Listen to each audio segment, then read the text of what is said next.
For anyone who has not seen part 2 of how I wrote the novel Sprint Dreams, I include the link down below. In part 2, I talk about how I did all of this editing, all this rewriting. Now it was time to actually share the story just with a small little group of people. And that first small little group of people were my beta readers. There's a bunch of ways that you can find beta readers. One is you can use a hashtag on Twitter, so you can find really avid readers and writers and writing communities on Twitter with whatever hashtag. So I'll include a hashtag right here. There, yeah. And then there's also websites. There's a bunch of websites, so I'll actually just include a link down below of websites where you can find different beta reader sites. What else is there?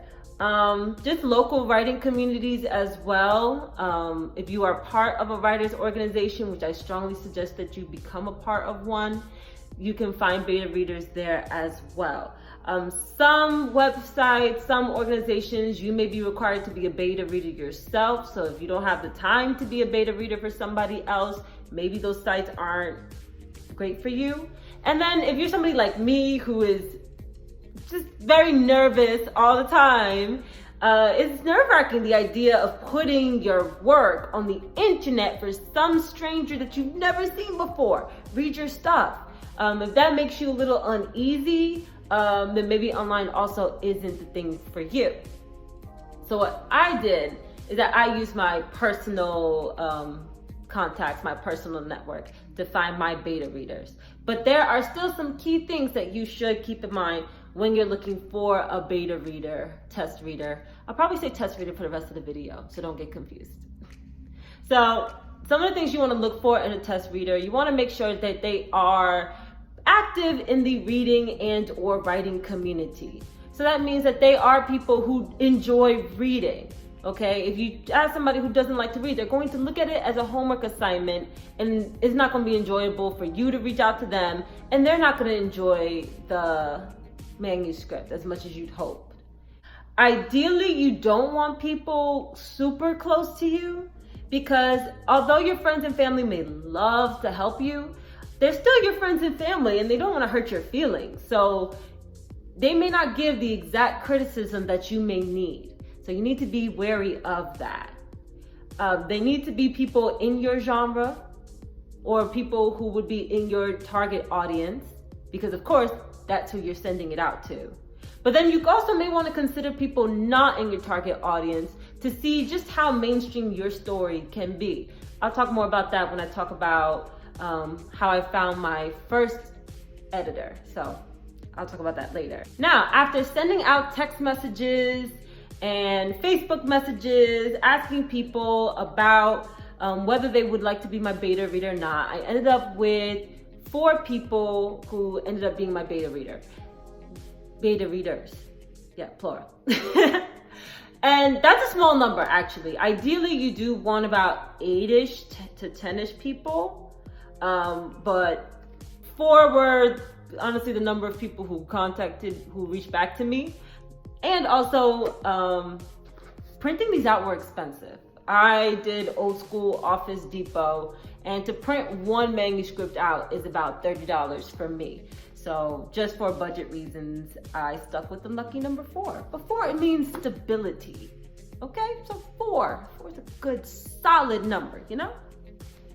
And this was pre-Sprint Dreams. So what is that, BSD? BSD, before Sprint Dreams, yeah. Once I got my 4 readers, this is what I sent to them. And the first part of the letter is pretty much all about what the story is. So they know where I want to go, what's the goal of the book. I wanted to make that very clear when they get into reading it. And then I wanted to emphasize what I wanted them to look for. So I stressed in big, bold letters, I needed your harsh opinion, harsh and honest opinion.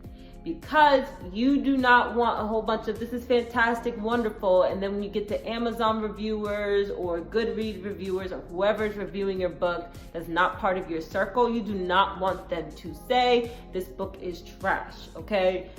Hear all of that before the book comes out. And then also, what else? I knew there were gonna be a couple of typos. And I knew that I was gonna go through a round of professional editing later on for that.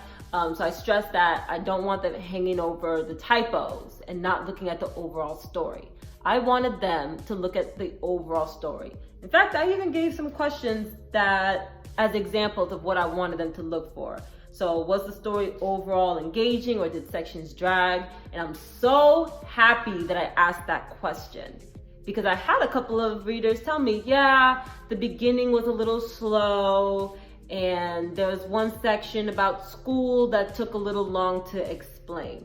So I fixed all that, so the book it just starts off with a little more, I don't know why I keep doing that, but it's just such a great movement, you know? So, anyway, what else, other questions? Who is your least favorite character? And one of my favorite responses that one of my readers told me is that they didn't have one. Every character was flawed, and there were parts of every character that you just didn't like. And that's what I wanted. I wanted these characters to be real, including Makeda Delane, the main character. And the thing about real people is that we are not always likable. There are things about us, there are flaws about us that kind of makes us suck. So I made sure that the characters did have some likable pieces to them, but also were flawed in their own ways. So if you like the antagonist, if you like the protagonist, it makes sense.